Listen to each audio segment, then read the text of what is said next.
Hey everyone, सभी को मेरा राधे राधे। कैसे हैं आप लोग? मैं बहुत अच्छी हूँ और मैं उम्मीद करती हूँ आप सब भी बहुत अच्छे होंगे। और फ्रेंड्स, आज मैं आपके साथ अपना हरतालिका तीज का ब्लॉग शेयर कर रही हूँ। आई होप आपको पसंद आएगा। तो फिर चलिए फ्रेंड, हम स्टार्ट करते हैं। और मेरा हरतालिका तीज का जो व्रत है, जो ब्लॉग है, वो यहीं से शुरू होता है। देखिए फ्रेंड्स, ये मैंने एक हाथ में मेहंदी लगा ली है और ये मैंने अपनी भाभी से लगवाई है। और ये देखिए यहाँ पर सेकंड हाथ में मेहंदी लग रही है, ये मेरे हस्बैंड लगा रहे हैं। फ्रेंड्स, मैं जब से व्रत रह रही हूँ, मैंने जब से व्रत शुरू किया है, तब से मेरे राइट हैंड में जो है ना मेहंदी मेरे हस्बैंड ही लगाते हैं। और बहुत अच्छा लगता है जब आपका जीवन साथी आपको इतना केयर करता है और आपको इतना रिस्पेक्ट करता है। मतलब आप समझिए कि मेहंदी लगाना मेरे लिए तो, एक हस्बैंड अगर मेहंदी लगा रहा है वाइफ के हाथ में, तो बहुत बड़ी बात है।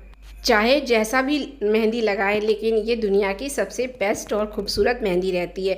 तो फ्रेंड्स, ये देखिए, ये सुबह का समय है। सुबह को हमारे यहाँ सुबह को कुछ ना कुछ खाया जाता है, सरगी कहते हैं उसे। और इस समय टाइम हो रहा है, 3 बजने वाले हैं। तो मैं इस समय जग गई हूँ और मैं फ्रेंड्स सुबह कुछ खा नहीं पाती हूँ, तो मैं खाती भी नहीं हूँ। और ये देखिए, लेकिन हमारे यहाँ क्या है ना, सुबह को पान बहुत इम्पॉर्टेंट होता है, ऐसा मेरी सास कहा करती थी। तो एक बार मैं उनके साथ व्रत थी गांव में, तो उन्होंने बताया तो कि पान इम्पॉर्टेंट होता है। तो मैं कुछ खा नहीं पाती हूँ, लेकिन ये कुछ चीज़ें मैं कोशिश करती हूँ कि मुझसे थोड़ा सा मैं खा लूँ, ताकि पूरे दिन मैं आराम से व्रत को कर सकूँ। और ये सारी चीज़ें भोर में 4 बजे से पहले ही आपको करनी पड़ती है। सुबह के 9 बज चुके हैं और सारा काम खत्म हो गया है। और सारा काम खत्म हो गया है, लेकिन खाना नहीं बना है। तो खाना जो है वो मैं खाना बना के, और सुबह का भी खाना और शाम की सब्जी इकट्ठा बना के रख दूंगी, ताकि मुझे बाद के लिए ये ना रहे कि मुझे अभी बनाना है। तो ताकि मुझे शाम को पूजा करने में बहुत आराम से, बहुत ही रिलैक्सेशन के साथ मैं पूजा कर सकूं। सभी को मेरी तरफ से हरतालिका तीज की बहुत बहुत बहुत बहुत बधाई। और ये देखिए मेरी मेहंदी कितनी सुंदर लगी है। ये मैंने अपनी भाभी से लगवाई है, ये पूरा। और ये पीछे भी ऐसे है। और ये वाली मेहंदी ये हमेशा इस हाथ में जो है वो मेरे हस्बैंड लगाते हैं। और पता है आपको, अब वो मोबाइल में 4-5 दिन पहले से डिजाइन ढूंढना शुरू करते हैं। और डिजाइन ढूंढते ढूंढते मतलब फिक्स भी कर लेते हैं कौन सी डिजाइन की मेहंदी लगानी है। लेकिन उसके बाद ये देखिए, ये सब ये अधूरा है।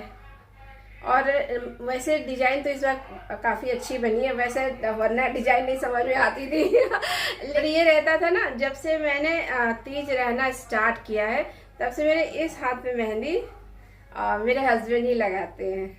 और मैं ये इसमें कहीं भी लगवा लूँ, लेकिन मैं इस हाथ में मेहंदी उन्हीं से लगवाती हूँ। अच्छा लगता है कि मतलब कि हाँ, मुझे तो अच्छा लगता है। बाकी नहीं, अच्छा लगता है कि जब आपका जीवन साथी आपके लिए इतना केयर करे, इतना सोचे। तो फिर चलती हूँ मैं, अब खाना बनाऊंगी और थोड़ा सा डेकोरेशन है, वो सारा डेकोरेशन जो मंडप लगेगा वो सब लगाऊंगी। और फिर उसके बाद मैं आपसे मिलती हूँ। सभी को मेरी तरफ से हरतालिका तीज की बहुत बहुत बधाई। वैसे तो फ्रेंड्स, मैं एक दिन पहले ही अपना जो मंडप का काम रहता है वो बहुत हद तक निपटा लेती हूँ। लेकिन एक दिन पहले मुझे बहुत काम पड़ गया, इस वजह से मैं मंडप नहीं लगा पाई। तो मैं जिस दिन व्रत था उसी दिन ये सारा काम मैंने किया। और मतलब छोटा सा ही मंडप सही, लेकिन मैंने मंडप को लगाया। फ्रेंड्स, केले के पत्ते का यहाँ मंडप बनता है। और जैसे केले के पत्ते को चौकी के चारों ओर तरफ लगा के मंडप तैयार किया जाता है, उसमें जो मूर्ति होती है उसको स्थापित किया जाता है। तो मंडप बनाना बहुत ज़रूरी होता है। यहाँ देखिए, मैंने चौकी को तो अच्छे से लगा दिया, बट अभी केले के पत्ते नहीं आए थे, वो हस्बैंड लाने वाले थे। तो जब वो आएंगे तो फिर मैं उसको यहाँ पे आज अरेंज कर दूँगी। इस समय तक फ्रेंड्स मैंने खाना बना लिया है, सुबह का भी बना दिया और शाम की सब्ज़ी वगैरह बना के रख दी है। और अब चलिए तैयार होते हैं। तो यहाँ पर देखिए मैं आलता लगा रही हूँ। आज के व्रत का जो है ना फ्रेंड्स, हमारे यहाँ बहुत महत्व है। आपको पूरा श्रृंगार करना होता है, मतलब जितना भी श्रृंगार कर सकते हैं आप। हमारे यहाँ 16 श्रृंगार का बोला जाता है। ऐसे आप हिंदू धर्म में 16 श्रृंगार का होता ही है, तो आपको पूरा श्रृंगार आज करना होता है। बहुत अच्छे से तैयार होना होता है। मैं तो बहुत अच्छे से तैयार होती हूँ। पूरे साल में ये व्रत पूरा साल इंतज़ार करने के बाद आता है फ्रेंड्स। तो मैं ऐसे कोई मौका यहाँ छोड़ती ही नहीं हूँ, जितना मैं तैयार हो सकती हूँ। अब मुझे ना आज के दिन तैयार होना बहुत अच्छा लगता है, बहुत पसंद आता है। और जो भी चीज़ें देख रहे हैं आप, जो मैं पहन रही हूँ, मेरी सब चीज़ मेरे हस्बैंड अपनी पसंद से ही इस बार लेके आए हैं। मुझे लगता है कि जैसे कि तैयार होना आज इसलिए भी ज़रूरी होता है कि जितनी देर हम तैयार होते हैं या पूजा का अरेंजमेंट करते हैं या मतलब मंडप वगैरह सजाते हैं, तो उस समय हम ये भूल जाते हैं कि हम पूरे दिन अन्न जल के बगैर हैं। तो हमारा समय ऐसे कैसे पार हो जाता है तो ये पता नहीं चलता। तो ये एक अच्छी विधि जैसे पुराने समय से जो बनी आई है वो बहुत अच्छा लगता है कि मतलब कुछ सोच समझ के ही ये सारी चीज़ें बनाई गई होंगी। और देखिए, तैयार होने के बाद मैंने अपनी कुछ प्यारी प्यारी पिक्चर क्लिक कराई। अब चलिए पूजा करने चलते हैं, क्योंकि पूजा का भी समय हो गया है। आज 6:30 बजे के बाद का मुहूर्त था। वैसे सुबह भी मुहूर्त था, लेकिन सुबह को पूजा नहीं हो पाई। तो इस समय 6:30 बजे के बाद का मुहूर्त है और 7 बज रहे हैं। तो चलिए स्टार्ट करते हैं। और यहाँ देखिए फ्रेंड्स, यहाँ पूरी प्रिपरेशन मैंने कर ली है, सारा चीज़ मैंने यहाँ पे अरेंज कर लिया है। और स्टार्ट करते हैं। पहले मैंने मंडप में ये जो मूर्ति होती है ना फ्रेंड्स, ये पूरी की पूरी जो होती है कच्ची मिट्टी की बनी होती है। तो ये देखिए, इसको स्थापित किया जाता है पहले, और उसके बाद जो शंकर भगवान का जो शिवलिंग होता है उसकी बहुत विधि विधान से पूजा की जाती है। कलश की स्थापना की जाती है।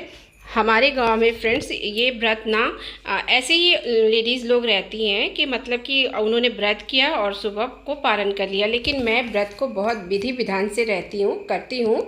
और ये मूर्ति है, उनको वस्त्र श्रृंगार, जैसे माता जी को मैं श्रृंगार का सामान हमेशा अर्पण करती हूँ, तो सारा श्रृंगार का सामान चढ़ाने के बाद जो शिवलिंग होता है उसकी बहुत विधि विधान से पूजा की जाती है। शंकर भगवान की पूजा की जाती है, पार्वती माता की पूजा की जाती, कलश की स्थापना की जाती है। और इस मौसम में जितने भी फ्रूट्स होते हैं, जितने भी फल होते हैं, कोशिश की जाती है वो सारे ही अरेंज हो पाएँ। तो मैं लगभग सारे अरेंज करती हूँ। नैवेद्य रहता है, पान का पत्ता रहता है, जितनी भी पूजा में चीज़ें रहती हैं वो सारी चीज़ें यहाँ पर रखी जाती हैं। पूजा और श्रद्धा का क्या होता है फ्रेंड्स, आपके अंदर जितनी शक्ति है और जितनी श्रद्धा है उसी अनुसार आपको हमेशा भगवान की पूजा करनी चाहिए। तो मैं तो फ्रेंड्स केवल यही व्रत नहीं, यही त्यौहार नहीं, मेरे पास मैं जितने भी त्यौहार रहती हूँ, जितने भी मैं फेस्टिवल मनाती हूँ, तो मैं कोशिश करती हूँ उसे बहुत ही कलरफुल तरीके से मनाऊँ। और त्यौहार जो होते हैं वो हमारे जीवन में एक रंग की तरह ही होते हैं। हर जो त्यौहार आते हैं हमारे जीवन में तरह तरह के रंग बिखेरते हुए जाते हैं। तो फ्रेंड्स यहाँ पर देखिए, मैं यहाँ पर जो सारी चीज़ें जो मुझे चढ़ाना था प्रभु को, भगवान को, माता को, तो मैं वो सारी चीज़ें चढ़ा रही हूँ। उसके बाद दीपदान और धूप बत्ती जलाया मैंने। और ये सभी चीज़ें करने के बाद आप जो है, अब हम कथा का पाठ करेंगे। हरतालिका तीज की एक बुक आती है, उसको बुक को पूरा पढ़ना होता है। उसमें जो कथा होती है वो आपको पूरा करना होता है। बुक में सारी चीज़ें डिटेल में दी हुई होती हैं कि आपको एग्जैक्टली क्या क्या करना है, बस उसी अनुसार आप करते जाओ। और फिर ये सारी चीज़ें करने के बाद, कथा पढ़ने के बाद, उसके बाद आरती वगैरह की जाती है। तो फ्रेंड्स यहाँ पर देखिए, पूरा कथा पढ़ने के बाद और फिर मैंने यहाँ पर आरती की। घर की पूजा संपन्न करने के बाद फ्रेंड्स मैं हमेशा मंदिर जाती हूँ। हमारे घर के पास एक बहुत पुराना मंदिर है, तो मैं हमेशा जब घर की पूजा समाप्त कर लेती हूँ तो उस मंदिर में भी जाती हूँ। और ये देखिए, पूजा के बाद मैं आपको दिखा रही हूँ कि मंडप कितना सुंदर लग रहा है। और यहाँ पर ये मंदिर देखिए, ये बहुत पुराना मंदिर है फ्रेंड्स। ये देवी माता और शंकर भगवान दोनों लोग का मंदिर है।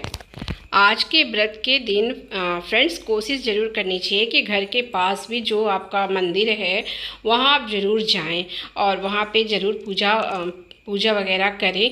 और जानते हैं फ्रेंड्स, मंदिर जो होता है वो पॉजिटिविटी लेते हुए होता है। आपको मंदिर वैसे भी जाना चाहिए, क्योंकि मंदिर जाकर एक मेंटली जो रिलैक्सेशन होता है और मंदिर में पॉजिटिविटी होती है जो आपके अंदर सकारात्मक गुणों को भर देती है।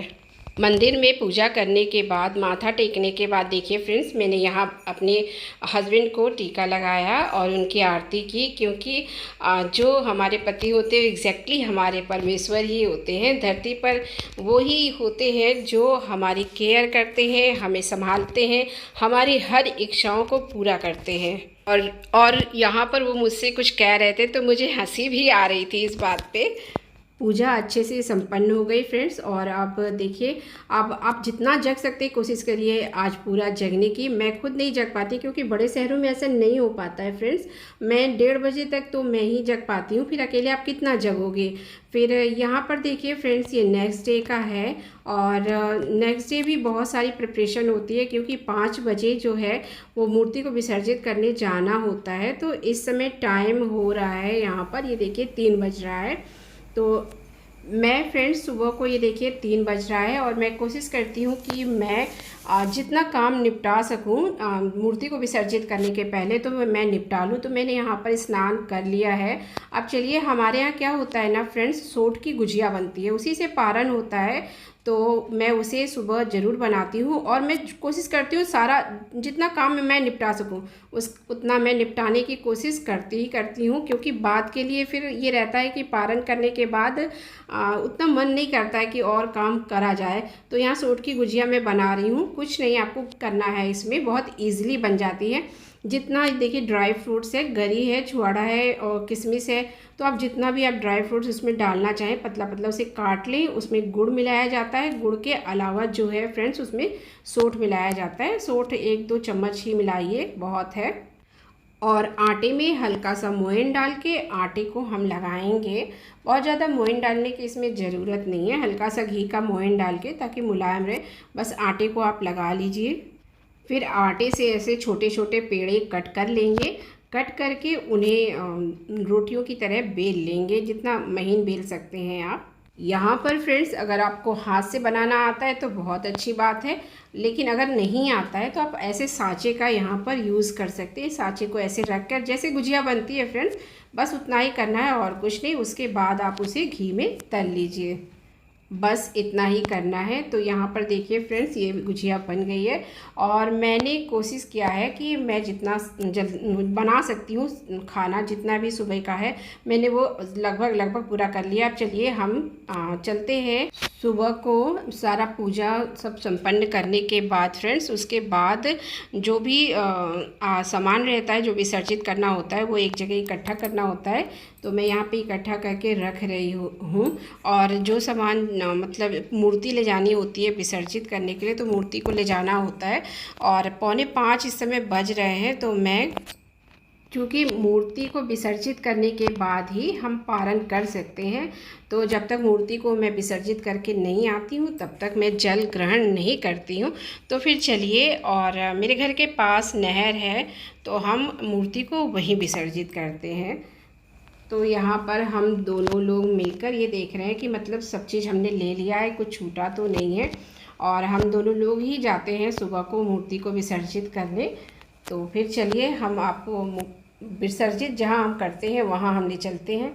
यहाँ पर देखिए फ्रेंड्स, यही है हमारे घर के पास नहर है और हम यहीं पे मूर्ति को विसर्जित करने के लिए हर बार आते हैं। तो मूर्ति को जब हम विसर्जित करते हैं उसके पहले उन्हें धूप बत्ती दिखाना, नैवेद्य चढ़ाना और उसके बाद ही उन्हें विसर्जित किया जाता है। ये नहर के पास का नज़ारा है, ये देखिए पूरा लाइट चल रहा है। और जो नहर है इस समय बारिश की वजह से देखिए कितना पास तक आ गई। वैसे इतनी पास तक इनका पानी ऐसे रहता नहीं है, बहुत दूर रहती हैं, लेकिन बहुत किनारे तक की ये नहर, मतलब इसमें पानी बहुत है नहर में। तो हम और मेरे हस्बैंड यहाँ पर मूर्ति को धूप बत्ती दिखा के, और फिर उसके बाद मेरे हस्बैंड देखिए उसे ऐसे मूर्ति को विसर्जित कर रहे हैं। और हम सब पार्वती माता से यही कामना करते हैं, माता जैसे जीवन में ये दिन आया वैसे हर साल हमारे जीवन में ये दिन आता रहे। तो और फ्रेंड्स, यहाँ पर बहुत सारे लोग आते हैं, क्योंकि इसमें 5 बज रहा है इसलिए आपको कम ही लोग दिखाई देंगे। मतलब जब मैं गई थी ना तो मेरे अलावा 2 लोग और थे और उनका परिवार में बहुत सारे लोग थे, तो बहुत एक साथ लोग आए थे विसर्जित करने के लिए मूर्ति को। और फिर मूर्ति को विसर्जित करने के बाद हम अपने घर वापस आ गए। और वापस आके मैंने दान दक्षिणा जो देना था वो सब निकाल के रख दिया और फिर उसके बाद अपना पारण किया। तो मूर्ति को मैं विसर्जित कराई और उसके बाद अब जो भी दान देने वाला सामान है और जो छुआ जाता है सवेरे सामान वो छूना है और उसके बाद पारण करना है। तो ये रहा मेरा हरतालिका तीज का ब्लॉग। आपको कैसा लगा तो आप मुझे जरूर बताइएगा। आपका तीज का त्योहार कैसा बीता मुझे जरूर से जरूर कमेंट करिएगा। तो फिर चलिए मिलते हैं नेक्स्ट वीडियो में। तब तक के लिए आप सभी को मेरा राधे राधे। हरतालिका तीज की बहुत बहुत बहुत शुभकामनाएं, बहुत बहुत बधाई हो।